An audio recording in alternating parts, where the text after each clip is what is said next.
ప్రయత్నాన్ని ఈ కేంద్ర ప్రభుత్వం ప్రయత్నం చేస్తూ ఉంది.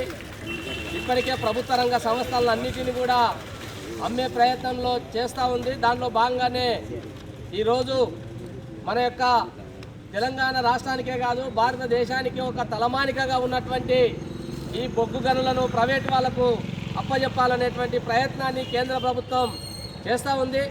దానికి వ్యతిరేకంగా ఈరోజు మనం వనపర్తి జిల్లా కేంద్రంలో ఈ నిరసన కార్యక్రమాన్ని నిర్వహిస్తూ ఉన్నాం. కాబట్టి ఈ నిరసన కార్యక్రమాన్ని ఉద్దేశించి సిఐటియు జిల్లా కార్యదర్శి కామ్రేడ్ పుట్టాంజనేయులు గారిని మాట్లాడాల్సిందిగా కోరుతా ఉన్నాం.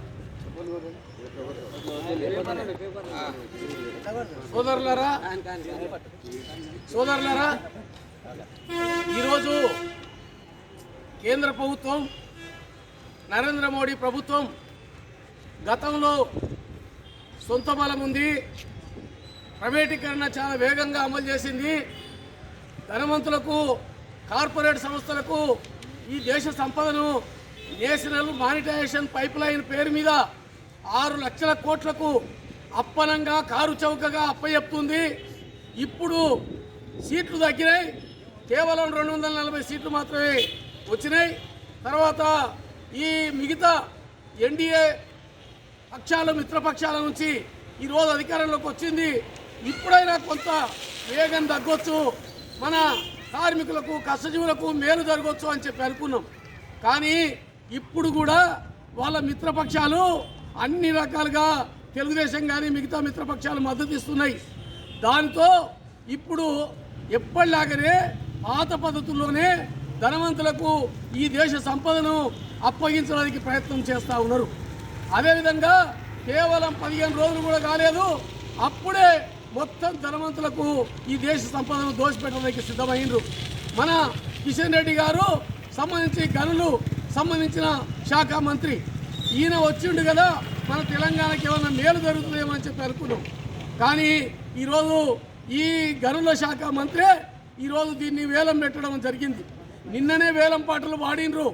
నిన్ననే కిషన్ రెడ్డి గారు ఈ మన రాష్ట్రంలో ఉండే ఒక ఆదిలాబాదు జిల్లాలోని ఒక బొగ్గు గనిని ప్రైవేట్ పరం చేయడానికి వేలం వేయడానికి సిద్ధమైండు, దానికి ప్రకటన చేసిండు.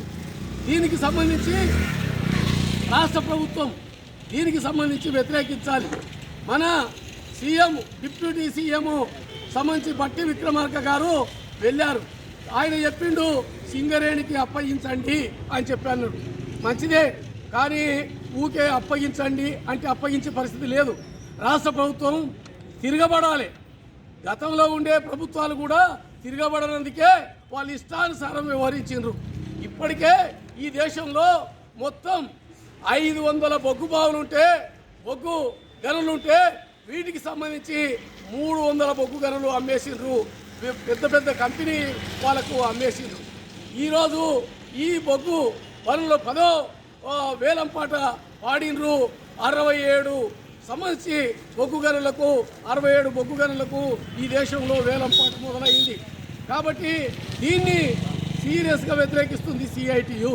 ప్రధానంగా ఈ బొగ్గు గనులు మనం ప్రైవేట్ పరమైతే మనకు మొత్తం కరెంటు ఛార్జీలు పెరుగుతాయి, మన పేదోళ్లకు చాలా ఇబ్బంది అవుతుంది. కాబట్టి మనం ఖచ్చితంగా ప్రభుత్వ రంగ సంస్థగా నిలబెట్టుకోవాల్సిన అవసరం ఉంది. సింగరేణికి సంబంధించి వేలంపాటుతో సంబంధం లేకుండా ఈ బొగ్గులను అప్పచెప్పాలని చెప్పి మనం డిమాండ్ చేయడం జరుగుతూ ఉంది.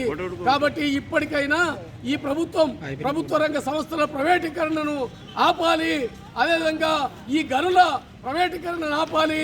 సహజ వనరులను ప్రభుత్వం సంబంధించి మొత్తం ధనవంతులకు అప్పచెప్తా ఉంది. దీనికి వ్యతిరేకంగా మన సిఐటియు పోరాడుతూ ఉంది. ప్రజలందరూ కూడా అర్థం చేసుకొని బీజేపీ విధానాలను ఎండగట్టాలి.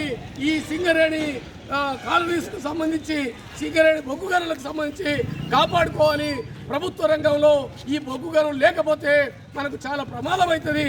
కాబట్టి బొగ్గు గనుల వేలంపాటను ఆపాలని చెప్పి మనం డిమాండ్ చేయడం జరుగుతూ ఉంది. ఇది ఏ ఒక్కరి కోసము కాదు, ఇది దేశ సంపదను కాపాడుకోవడం కోసము మనం ఇది చేయడం జరుగుతూ ఉంది. కాబట్టి ఇప్పటికైనా ఈ బొగ్గు గనుల వేలంపాటను ఆపాలి, లేకపోతే పెద్ద ఎత్తున ఉద్యమాలు నిర్మిస్తాం. ఇప్పటికే ప్రభుత్వ రంగ సంస్థల ప్రైవేటీకరణను ఆపాలని ఉద్యమిస్తూ ఉన్నాం. కాబట్టి దీన్ని ఆపేదానికి ఉద్యమం మొదలు పెడతాం. ఇప్పుడు ఎన్డీఏ ప్రభుత్వం మూడోసారి ప్రధానమంత్రి అయిన నరేంద్ర మోడీ ఇప్పటికైనా కళ్ళు తెరిచి ప్రభుత్వ రంగ సంస్థలను కాపాడాలి.